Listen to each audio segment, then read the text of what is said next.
en realidad lo que yo experimenté fue que sí se da uno cuenta cuando quiere uno fijar la atención, por ejemplo, en una emoción, pero inmediatamente, y así lo sentía, inmediatamente entran pensamientos. Y me vuelvo a dar cuenta y vuelvo a tratar de ponerlo, pero como que es un juego, o sea, no mantengo la atención, vamos. Ok. O por ejemplo, perdón, No, claro. tú nos decías, una oportunidad grande es cuando se levanta uno. Por ejemplo, cuando se baña uno, creo que es el momento donde uno tiene más pensamientos. Con el agua calientita. Ándale, Ajá. entonces me doy cuenta y empiezo a sentir, como tú nos decías, sin dar en el agua, cómo se tallan, etcétera. Pero igual me doy cuenta que inmediatamente ya hay pensamientos. Ahí está. Ahí tienes muy bien ubicado al enemigo. Porque dices, quiero hacerlo y no puedo. ¿Sí se entendió? Sí. Quiero estar ahí atento y no puedo. Entonces, les voy a decir algo, por ejemplo, en relación a eso. Para que tú logres ver el flujo continuo de pensamientos, puedes empezar a practicar de esta manera. Mira, hay una práctica oriental que se llama Satipatthana. Y lo que quiere decir en español es los asentamientos de la atención o los 4 asentamientos de la atención. Quiere decir a dónde puedo yo en mí asentar la atención, de qué puedo ser consciente de mí mismo. Y se llama los asentamientos de la atención. Entonces se dividen en 4. Voy a comentarlos porque el cuarto es sobre el que tú estás hablando en este momento. El primer asentamiento de la atención es la atención al cuerpo. ¿Ok? Es lo más inmediato, es lo que está acá. ¿Comprenden? No se mueve, los pensamientos se mueven. Es más, es complicado. Entonces, la atención al cuerpo es el primer asentamiento de la atención. Quiere esto decir que si tú todos los días practicas llevar tu atención al cuerpo, es decir, nada más tengo que estar atento del cuerpo, como si fuera una estatua ahorita aquí sentada en el jardín. O puedo llevarla a un punto de mi cuerpo. Puede ser el que tú quieras. Decir, voy a llevar la atención a la punta de mi nariz, voy a llevar la atención a mi hombro derecho y luego a mi hombro izquierdo, o a mi rodilla derecha, a mi rodilla izquierda, a mis pies. Eso no importa. Estás usando la luz de la atención, la luz de la conciencia, y la estás asentando, ¿ok? Para estar atento y despierto, la estás asentando en el cuerpo. Entonces, eso es relativamente fácil. No absolutamente, pero relativamente. Yo estoy atento, me siento y estoy atento de mi cuerpo, y entonces puedo anclar mi atención en el cuerpo. Ustedes pueden irme siguiendo en este momento y haciéndolo junto conmigo, ¿ok?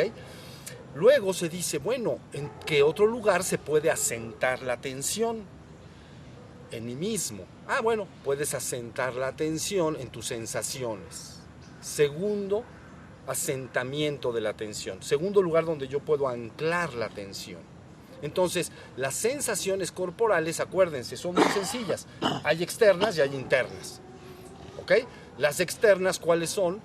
Ahora en este momento, el frío o cualquier cosa que yo perciba del exterior, la presión, si alguien me presiona, ¿no? O todo lo que puedo percibir del exterior son sensaciones externas. Y luego tengo sensaciones internas. ¿Cuáles son las sensaciones corporales internas? Pues son la sed, el hambre, ¿no? El dolor, un dolor de estómago, ¿no? Las ganas de ir al baño, las ganas del 1 y del 2, ¿entienden? Entonces, soy consciente de que hay una sensación interna. La urgencia sexual es una sensación corporal interna muy evidente. ¿Ya vieron? Entonces, uno aprende poco a poco a estar atento de las sensaciones externas que llegan, como frío, calor, etcétera, ¿no? La sensación de mi cuerpo en este momento, háganlo así, sentado, entonces las nalgas en la parte de abajo se asientan y yo siento esto. Y siento mis piernas que están dando contra el asiento, o mis pies, como están ustedes sentadas, tocando entonces el piso. Ya sé. Entonces, todo el tiempo estoy de alguna manera, estoy atento de todas esas sensaciones, para que mi mente no pase a la luna. ¿Sí se entendió? Ese es un segundo asentamiento de la atención. Es muy sencillo. ¿Cuál es el tercer asentamiento de la atención que tú puedes evidenciar en ti mismo? Le llaman los estados anímicos o emocionales. Es evidente que las personas tienen dentro de sí un flujo muy continuo y sostenido de emociones. Celos, envidia, amor, alegría, tristeza, miedo. Fíjense muy bien, pero tienes que verlo. Y luego entonces, ¿qué tengo ahí también? Pues tengo estados de ánimo, que no son técnicamente emociones, como por ejemplo pereza, apatía en el sentido de que no estoy desanimado, ¿sí se entendió? Bueno, entonces ya tenemos un tercer lugar donde yo puedo estar asentando la atención para que no pase a la luna, ¿sí se entendió? Luego entonces viene el que tú estás comentando, es el más complicado.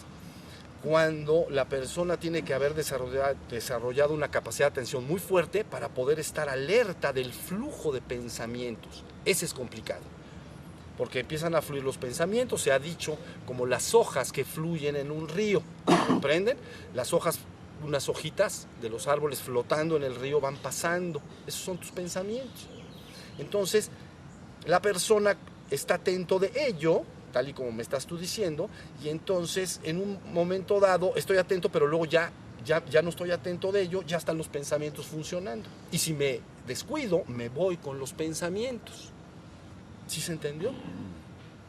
Todo el trabajo es que tú desarrolles la capacidad de atención a través de estos asentamientos. Es muy sencillo. Atento al cuerpo, atento a las sensaciones, atento a los estados de ánimo y emociones y atento a los pensamientos. Atento a las emociones es algo importante. La gente cuando experimenta una emoción, si es placentera, busca como prolongarla con su propia mente, etc.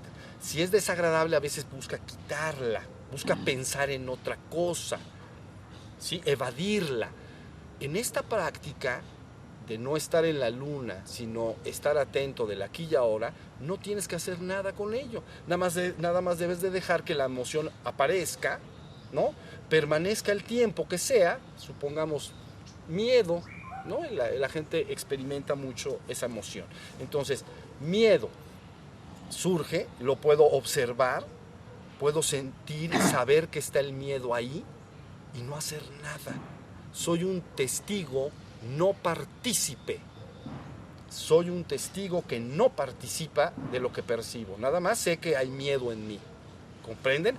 Aparece, permanece un tiempo, pero todo lo que está en la existencia no permanece. ¿Estamos de acuerdo? Entonces un rato después se disuelve. ¿Sí se entendió? Por ejemplo, la pena o vergüenza, eso también algunas personas lo experimentan. Entonces entran a un lugar público donde hay personas, se sienten observados, todo el mundo se voltea y las personas sienten pena y entonces sienten cierta vergüenza. ¿Sí se entendió? Entonces, vamos a suponer que entras a un lugar público y tú tienes que ir al lado de hasta allá. Si la gente siente mucha pena, entonces entran y se van así por el ladito y dan la vuelta y se van hasta allá. ¿Entienden? Para que nadie los vea, porque sienten pena. Las emociones dominan tus acciones. Pero, ¿qué tal si tú entras y sientes pena, vamos a suponer, y simplemente lo observas? Y y te vas caminando con la pena, atento de la pena. Y te llegas a sentar con pena. Y al rato se te quita la pena. Lógicamente la pena no va a permanecer. ¿Sí se entendió? Entonces, contestando a lo que tú dices, para anclar la atención, lo más importante es ir a los dos primeros asentamientos. Es lo más fácil. O al cuerpo o a las sensaciones. Por ejemplo, si mi mente está empezando a querer divagarse y a irse a la luna, atento de mis sensaciones. Hace frío, hace calor, o la percepción normal, a qué estoy escuchando, qué estoy oliendo, ¿ya viste? Entonces permanece el estado que yo les estoy diciendo, el estado alerta, estoy verdaderamente vigilante. ¿De qué? De lo que aparezca afuera y adentro de mí.